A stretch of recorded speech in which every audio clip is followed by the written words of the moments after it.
Сәлем достар, бүгін сіздерге өткен шақ тақырыбын түсіндіретін боламын, немесе past simple tense достар. Бұл тақырыпты сіздерге түсіндірген кезде мен мынандай екі түрлі бөлімге бөліп түсіндіремін достар. Біріншісі action form, екіншісі fact form болып көрсетіледі. Мұқият тыңдасаңыз, бүгін біз сіздермен action formды үйренетін боламыз. Кеттік. Past simple, жалпы өткен шақ дегеніміз не ол? Мынау графикке назар аударатын болсаңыз достар, өткен шақ дегеніміз өткен уақытта болып біткен бір әрекеттерді көрсетеді достар. Ол міндетті түрде бүйтіп жалғастырып болу шарт емес. Ол өткен шақта ұзақ мерзімді болған бір әрекетте болуы мүмкін, немесе бір рет қана болып сол жерде бітіп қалуы да мүмкін. Мысалы қараңыз.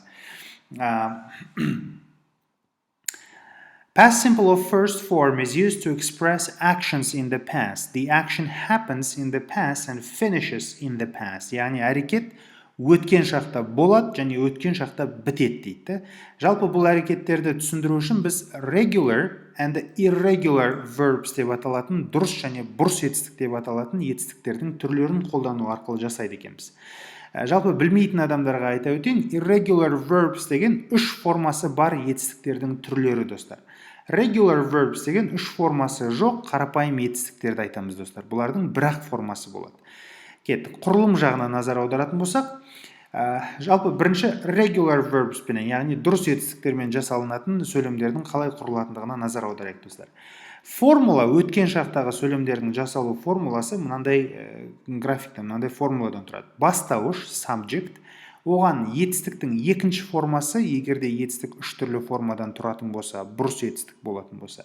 Ал егер дұрыс етістік болатын болса, онда ол етістікке біз ed немесе тек қана d деген жалғау жалғаймыз. Ол етістіктің соңғы бітетін дыбыстарының түрлеріне байланысты. Және одан кейін object дейді, бұл толықтауыш қосылады екен. Көмекші етістік ретінде біз өткен шақта әрқашан didті қолданамыз.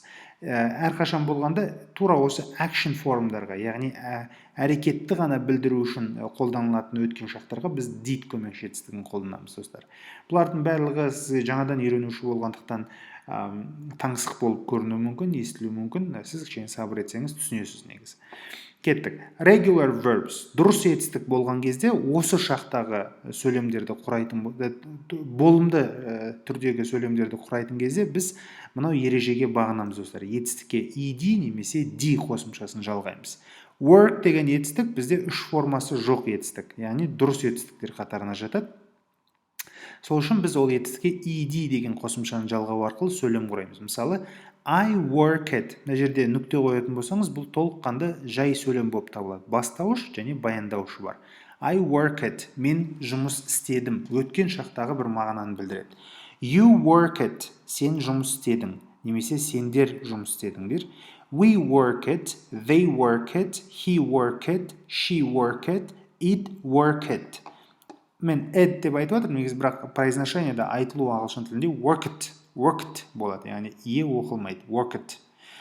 Немесе I like it, you like it, we like it, they like it, he like it, she like it, it like it болып жазыласылады. Өстіп құрастырылатын кез келген болымды сөйлемдегі, болымды түрдегі сөйлемдердің барлықтары өткен шаққа жатады екен. Яғни бастауыш ретінде біз I, you, we, they, he, she, it деген есімдіктердің кез келген түрін қолдана аламыз. Одан кейін етістікке ed жалғасақ болды. Сөйлем бізде не екен? Өткен шақ болып табылады. Тура осы сөйлемдерді болымсыз түрге айналдыратын кезде бізге мынау көмекші етістік did керек болады достар. Жалпы біз көмекші етістікті болымсыз сөйлемдерде және сұраулы сөйлемдерде қолданады екенбіз достар. Көп шақтарда негізі осылай.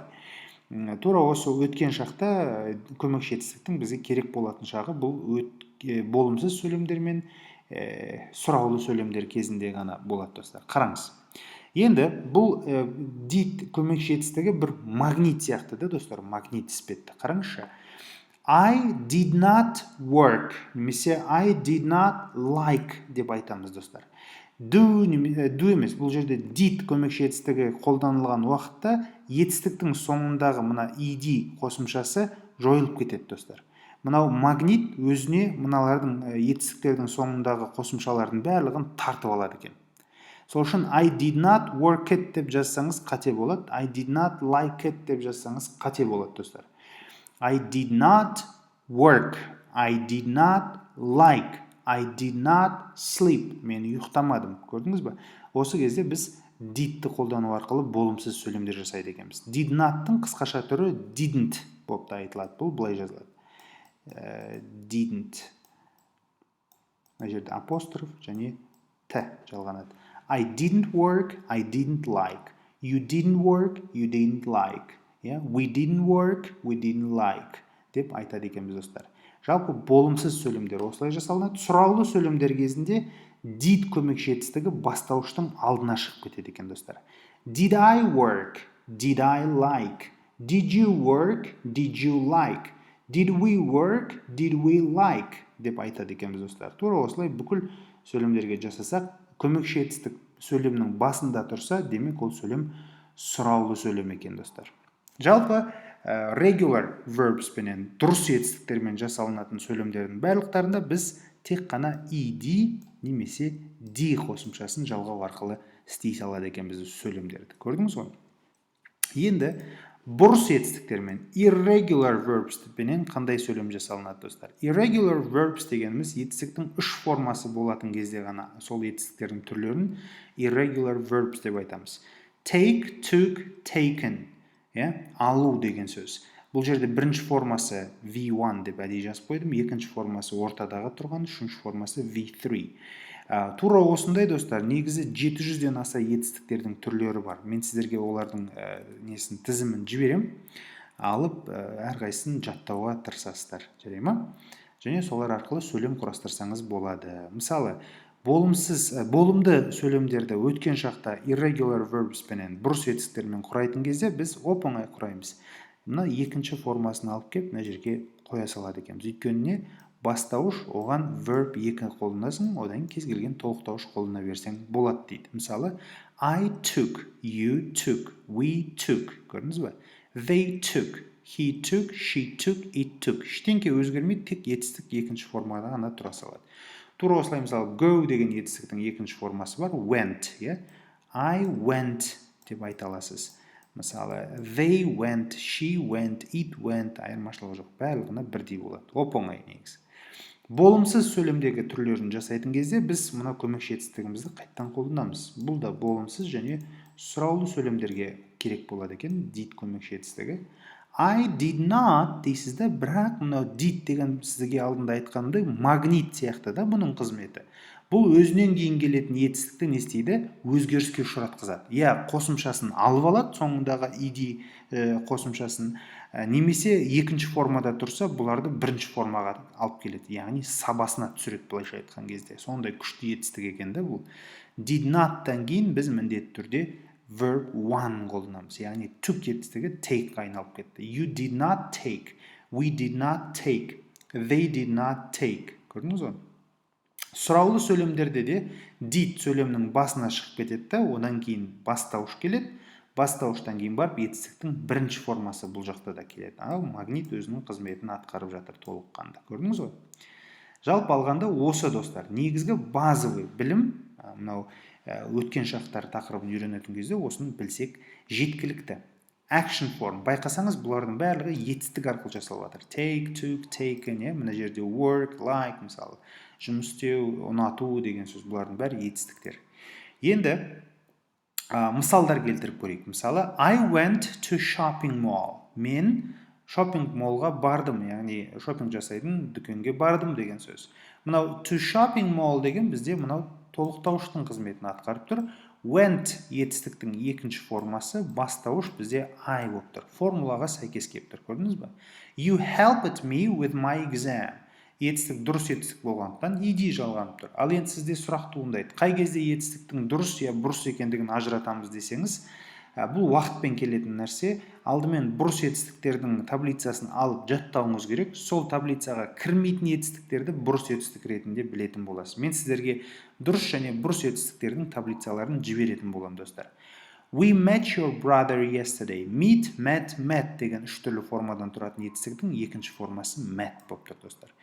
They did not call us last week. Олар бізге өткен аптада телефон шалмады дейді. Did not call. Көрдіңіз бе? Call деген дұрыс етістік. Бұда ed жалғану керек. Қарапайым болымды сөйлемде болымсыз сөйлемде қосымшасының барлығы түсіп қалады, достар. He didn't expect anyone. She didn't think about her job. Осылай жасалынады. Think деген бұрыс етістік. Think, thought деген үш формасы бар. Did it happen to you? Did you visit your grandparents? Did she understand her tasks? Осылайша сөйлемдер жасайды екенбіз, достар. Енді бізде белгілі бір сөздердің тізімі бар. Бұларды біз signal words дейміз. Осы сөздер сөйлемнің ішінде кездессе, бұл сөйлем өткен шақтағы сөйлем екендігін біз бірден ұға алады екенбіз. Бұл қандай сөздер? Мысалы, yesterday, 5 minutes ago, an hour ago, яғни ago деген тіркес қолданылу арқылы айтылатын болса, 5 минут бұрын, 1 сағат бұрын деген сөз. Last week, last year, last few weeks, last few days, яғни өткен жылы, өткен аптада, өткен апталарда деп айтса болады. Мысалы, lately, соңғы уақыттарда деген сөз. In 2010, 2010 жыл, яғни өтіп кеткен бір жылдарды айтатын болсақ, өткен айларды айтатын болсақ. In May, өткен мезгілдерді айтатын болсақ. In winter, couple of minutes ago, бірнеше минут бұрын дейді мысалы. Last weekend, I went to shopping mall. I went to. Yesterday, you helped me a lot with my exam. Thanks for your help. Көрдіңіз бе? Yesterday қолданып тұр. Демек сөйлем өткен шақта. Last weekend өткен шақта. We met your brother yesterday. Біз сенің бауырыңды кеше кездестірдік. Яғни yesterday тұр, автомат түрде сөйлем өткен шақта. They did not call us last week. He didn't expect anyone in May. Ол ешкімді мамыр айында күткен жоқ дейді. Кеттік. WH questions, яғни WH деген әріптерден басталатын сұраулы сөйлемдер қалай жасалынады дейді. Ол WH сұрақтары, сұраулы есімдіктері мынандай болып табылады. Where, what, which, who, why, when, how many, how often, how far.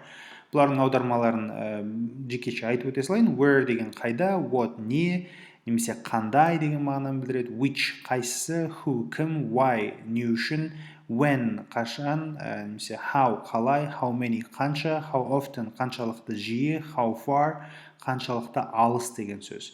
Формуласы WH-тан кейін did келеді, одан кейін бастауыш, одан кейін етістіктің бірінші формасы, одан кейін толықтауыш келеді екен, достар. Мысалы, where did you go last night? Where did бізде көмекші етістігіміз келіп тұр, бастауыш келіп тұр, және етістік келіп тұр. Last night бізде object келіп тұр, толықтауыш болып тұр. Формулаға сәйкес жасалынып жатыр. Who did we help? Біз кімге көмектесеміз? Which country did she visit a year ago? Қай мемлекетті ол зиярат етті дейді. Why did they swim there? Не үшін олар ол жерде жүзді дейді. Деген сияқты осындай сұрақтардың барлығын біз мына формулаға сәйкес қояды екенбіз, достар. Жалпы алғанда өткен шақ тақырыбы осындай дұрыс және бұрыс етістіктерден құралады екен. Және бұл өткен шақтың тек қана бірінші формасы, тек қана етістіктермен жасалынатын түрін сіздерге үйреттім, достар. Бұл үшін біз бұны action form деп, яғни бірінші форма деп арнайы бөліп қойдық. Түсіндіңіздер деген ойдамын. Сұрақтарыңыз болатын болса, маған жекеге хабарласыңыздар. Назарларыңызға рахмет. Сау, сәлематты болыңыздар.